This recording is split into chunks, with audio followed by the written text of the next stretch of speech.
Salut à vous mes grisonnantes gargouilles gargantuesques, moi c'est Garance, bienvenue dans cette nouvelle vidéo.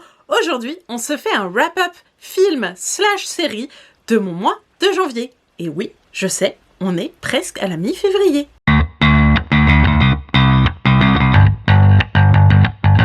Tout début janvier, j'ai maté Matilda, The Musical. Petite information rapide me concernant. Je suis obsédée par le film Matilda de Danny DeVito. Un de mes plus vieux souvenirs, c'est moi, à 3 cm de la télé, en train de le regarder en boucle. En boucle, te dis-je. Et encore aujourd'hui. Bonjour, j'ai 30 ans.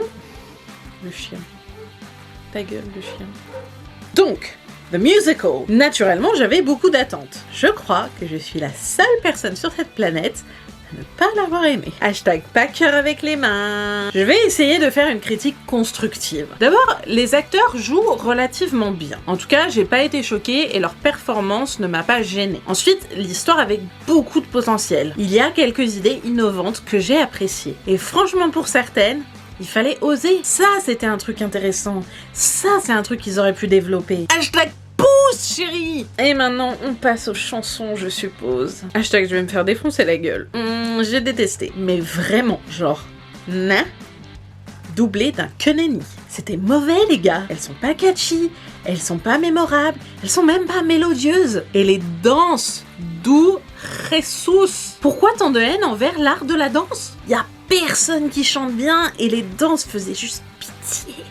Franchement, j'étais mal pour eux. Hashtag malaisant. Bon, c'est un musical que je vais vite oublier. D'ailleurs, c'est déjà fait. Je mets quand même 2 étoiles parce que ça reste Matilda. Ensuite, parce que mon cœur était tout brisé, j'ai regardé Le Bossu. J'allais dire The Bossu. Pour ceux qui ne connaissent pas ce classique, hashtag je te juge. C'est l'histoire de Daniel Auteuil dont le meilleur ami est assassiné de substitution, le père de substitution, et qui devient le père de substitution de son enfant. C'est un bon film de cap et d'épée et de vengeance. Mais genre un qui est bien fait. C'est sûrement un de mes films français préférés, à part Cyrano de Bergerac, qui ne sera jamais détrôné. Déjà, Daniel Auteuil, je suis amoureuse de lui. Voilà, comme ça c'est dit. J'ai dû le regarder une bonne dizaine de fois et je me lasse pas de cette grande fresque. Déjà, les acteurs jouent bien. Genre, Lucchini est juste terrifiant. Et il a cette petite voix douce et mélodieuse. C'est un tyran comme on en voit rarement. Ensuite, le scénario est bluffant parce que c'est un film qui se passe sur plusieurs décennies, avec beaucoup de personnages. Et pourtant, on n'est jamais perdu. Non, c'est pas ça. Tout est clair, tout est facile et on n'a plus qu'à se laisser porter. Et puis putain, Daniel Auteuil quoi! Car avec les mains! Alors maintenant, faut être honnête. Il y a une histoire d'amour, comme dans tous les grands films de cap et d'épée. Mais celle-là, on va pas se mentir, elle est limite incestueuse. Et j'aurais bien aimé qu'elle soit plus développée, plus dans la durée en fait. Parce que justement, ça aurait paré à ce côté inceste. Après, je suis désolée, mais je peux pas m'empêcher de l'aimer. 5 étoiles, parce que le film est parfait tel qu'il est. Du début à la mi-janvier, je me suis refait la première saison de Two Broke Girls. Une série qui est largement sous-estimée si tu veux mon avis. Enfin, je sais pas si tu veux mon avis ou pas d'ailleurs. Bref, on suit Max, car avec les mains. Une meuf fauchée qui taffe dans un resto pourri. Et elle rencontre Caroline, qui est une autre meuf fauchée. Sauf qu'elle était richissime, mais son père a fait de la merde, et bref, maintenant elle est pauvre. Les deux vont devenir BFF, et je kiffe cette série du plus profond de mon âme. Kat Dennings, qui joue Max, déjà c'est l'amour de ma vie, hashtag lesbienne, et elle a un humour noir au possible, donc exactement ce que j'aime, hashtag doublement lesbienne.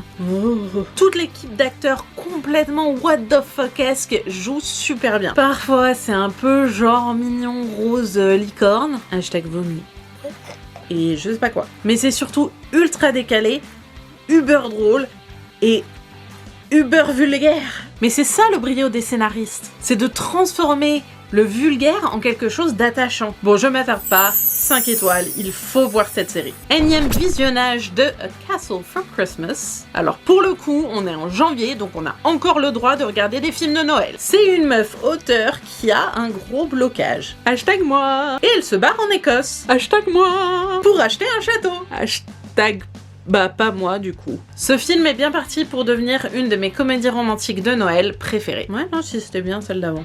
Prends celle d'avant. D'abord pour l'accent écossais de Carrie Elwes.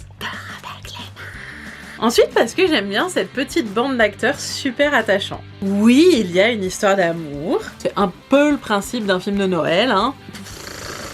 Mais c'est aussi un de mes thèmes chouchous, la famille, qu'on se trouve. Je sais pas pourquoi, enfin si, je sais exactement pourquoi, mais on va pas se lancer dans une séance psychothérapeutique, mais la famille qu'on se trouve, la famille qu'on se construit, ça a toujours été un thème super important pour moi. Alors ma seule critique négative, c'est qu'à un moment, on a le droit à un flashback au ralenti. Ah merde. Hashtag l'horreur. C'était cucu au possible, que moi-même je sais j'ai mes limites. Et c'est pour ça que je lui mets 4,5 étoiles. Et ben ça faisait longtemps que j'avais pas vu Écrire pour exister. C'était le film qui me donnait la rage d'écrire au lycée. On suit une prof plutôt classique qui se retrouve dans une classe où les guerres de gangs s'affrontent. Et bah du coup elle a du mal à gérer, hein, normal. Mais elle trouve le moyen de changer profondément la vision qu'ont ses élèves. Et c'est toute la beauté du film. Toujours quelque chose. C'est toujours aussi bien, c'est toujours inspirant, c'est toujours émouvant. La rage d'écrire pour changer le monde. Je crois que c'est de ce film que je tiens ma rage. Ce pouvoir incroyable de transformer le monde par l'écriture. Le film est d'une force incomparable. Et oui, je pourrais passer des heures à te parler des acteurs qui jouent bien et du scénario qui est un sans faute, mais ce que je veux dire vraiment, en fait, c'est la rage. 5 étoiles si toi aussi tu veux changer le monde avec l'écriture. On finit avec Shotgun Wedding. Alors en gros c'est J-Lo qui va se marier. Comment ça commence bien. Mais en fait le jour J, il y a des pirates, cœur avec les mains, qui prennent en otage les invités. Et c'est J-Lo et son mec qui doivent les sauver. Bon, je suis un peu déçue. La plupart des images chocs que je voulais voir étaient en fait dans la bande d'annonce. C'est fini, je ne regarde plus les bandes d'annonce. Mais comme tu le sais maintenant, je vibre pour J-Lo. Et puis au passage, pour ce film, casting incroyable. Ils jouent bien, ils sont drôles, ils sont décalés. Décalés, tiens, c'est le bon mot pour décrire ce film. Si on regarde bien, c'est une comédie romantique hybride action. Oh putain, j'y arrive pas. Ça casse, c'est quoi la phrase? Après, toi-même tu sais ce que je vais dire. Ça casse pas 3 pattes à un canard. J'aurais aimé que les moments censés être émouvants, et bah qu'il soit émouvant quoi. En vrai c'est un film feel good pour une soirée entre meufs. Ou si t'as un mec. Hashtag pas moi. Blablabla. Le film reste solide avec des beaux plans et des scènes iconiques. 3,5 étoiles parce qu'il avait du potentiel. Avant de vous dire au revoir, comment je suis trop triste. Je t'informe comment je suis trop cultivée. Qu'en ce moment je regarde la première saison de The Good Doctor et la dernière saison de Balthazar. Du coup je vous en reparle bientôt dans une prochaine vidéo. Si tu as vu cette vidéo jusqu'au bout, laisse-moi un emoji flingue dans les commentaires. Dans la description, tu trouveras mes réseaux sociaux, mes inspirations et même d'autres trucs. Et n'oublie pas, le like, l'abonnement et le partage sont jouasses. Moi, je vous retrouve bientôt pour une nouvelle vidéo. Et en attendant, surtout, culturez-vous!